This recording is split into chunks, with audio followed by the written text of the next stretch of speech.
Airasia binti Cindy as a group leader. My ID number is 2021831738. So, today, before we start, I would like to introduce you guys my group members.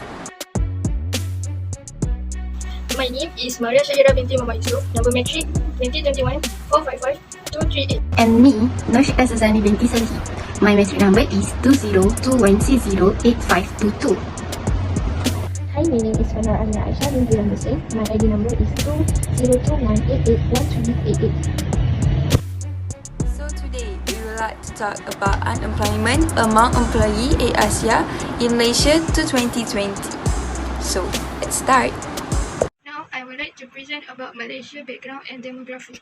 Malaysia is a multi-ethnic and multicultural country. Malaysia is a federal state located in Southeast Asia. Malaysia also divided into two parts, which is Peninsular and West Malaysia. Next, the total population of Malaysia in 2022 is estimated at 32.7 million, with a 100,000 increase from 32.6 million in 2021, with an annual population growth rate of 0.2%. As of July 2022, 69.9% of the Malaysian population were classified as Bumi Putra, 22.8% as ethnic Chinese, and 6.6% as ethnic Indian. Now let's move on to the Malaysia economy. According to the official portal of Ministry of Finance Malaysia, Malaysia economy continued to grow by 14.2% in the third quarter of 2022 compared to 8.9% in the second quarter of 2022. As the country moved to endemicity and the reopening of international borders, the high growth was also seen in the year's first quarter. Additionally, the monthly economic performance improved to 15.8% in July, 15.3% in August, and a more month, 11.6% in September. Airasia in terms of fleet size and destination is the biggest airline in Malaysia, to more than 165 locations in 25 different countries. Airasia offers regular domestic and international flights. Airasia workers trend from 2019 to 2020 and above in declining. Based on the Statista web, in 2020, the highest number of employment out of Airasia employees into 2019. The number of Airasia employees was to 20,509, while in 2020 it decreased by 18,848. The total difference between 2019 and 2020 was 2,214 employees. This is because in 2020, Malaysia was hit by COVID-19 disease, so that Airasia as an airline company was unable to carry out their daily work as casual due to lockdown in Malaysia as well as some other countries. In addition, the tourism sector also had to a lot of restriction on entry to other countries. Also, one of the reasons Airasia had to lay off some of their employees because could not to work at that time. Also, due economic recession, Airasia forced to lay off their employees. Type of employment that happened to employee Airasia in Malaysia to 2020 is cyclical unemployment. Cyclical unemployment, also known as demand deficiency unemployment, is when there is a lack of employment due to short-term cyclical change in the economy. This sort of employment was caused by the economy's decreased aggregate demand, which means that fewer business and customer want goods and service, which reduce the demand for labor. More people in society mean more demands for jobs. The unemployment rate in Malaysia decreased slightly from 3.41% in 2017 to 3.3% in 2018. The numbers of unemployed in 2008 to 2019 is still decreased 3.26%. The gap between the employment rate in 2009 to 2020 is indeed very high. According to data Statista, the gap is 3.26% to 4.5%. The final point is that between 4.5% to 4.91%, unemployment significantly increased in 2020 and 2021.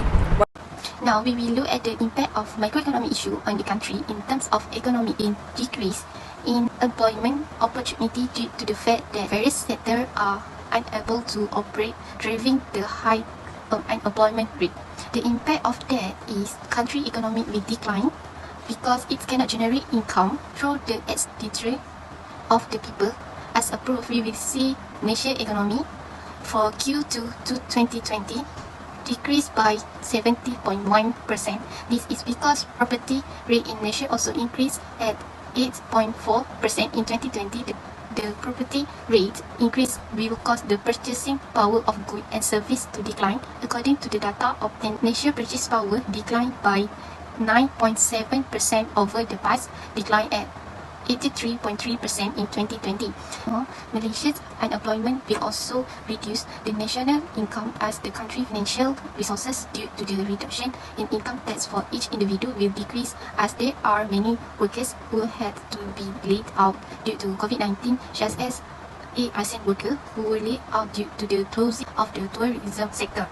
Based on the information of Statistics Malaysia, the data obtained in 2020, the national economy decreased by 5.6% from 4.4% growth in the previous year. Therefore, the government cannot rely clearly on income tax to develop the economy and the people, which caused the country economy collapse and the unemployment rate increase.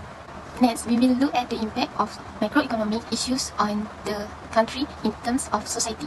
After a deep study, the high unemployment rate will also have an impact on society. We each can increase the criminal rate. This is because they prefer to commit criminal to survive, like drug dealer or scammers. If unemployment problem persists, as approved, according to the Chief of Staff, Dr. Seri Dr. Muhammad Hussein Mahidin, the number of cyberscrime complaints received by the Communication and Multimedia Commission last year increased by 99.5% to 20,805 compared to 10,426 in 2019.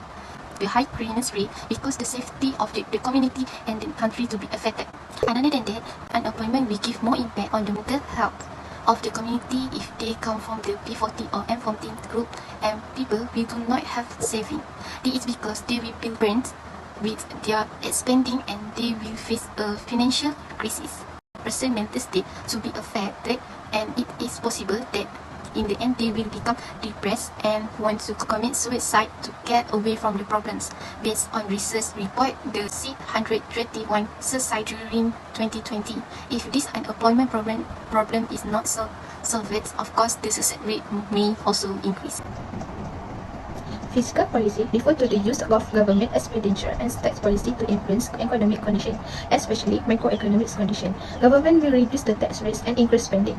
As you can see, the statistic of government revenue in Malaysia at 2020, the federal government revenue is expected to fall by 14% to RM 127.3 billion in 2020 because of lower tax collection from RM 264.4 billion in 2019. After the first lockdown in March 2020 had a negative impact on Malaysia's economy, and employment increased by 5.3% in Malaysia 2020. The public demand for cash has increased since the movement control order MCO was suddenly implemented to stop the COVID-19 pandemic. When compared to the 10-year average growth rate of 8.9%, the currency in circulation (CIC) had the highest year-over-year growth rate at 14.3% as of the end of 2020. According to statistical information, it is clear that Airasia physical revenue drastically decreased from RM 11.86 billion in 2019 to RM 3.27 billion in 2020. This proves how negatively COVID-19 has affected Airasia's workers. The federal government of Malaysia is expected to have a fiscal deficit of 9.2% of GDP in 2020.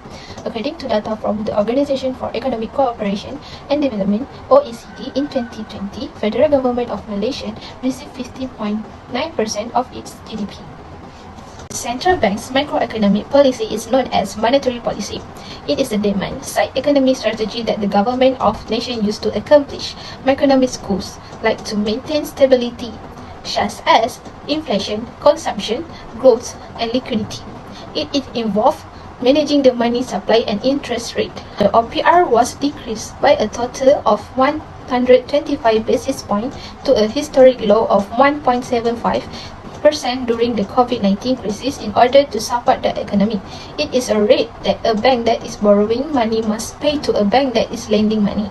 So in conclusion, Airasia is one of the best airline companies in Malaysia, but there are many unemployed people among workers from Airasia. However, unemployment has huge impact on the company and society of Malaysia. Hence, various parties play their part in addressing the issue of unemployment. Federal government revenue decrease because this MCO causes unemployment to rise in Malaysia. The government must take care of the safety and health of its people in order to reduce COVID-19 infection. Thus, citizens can be free to work and can reduce unemployment. The economy of the people and the country will also improve. In addition, the role of the people is also very important by taking the vaccine provided by the government in order to reduce infection. Therefore, people will feel safer going to work and will reduce the unemployment rate in Malaysia.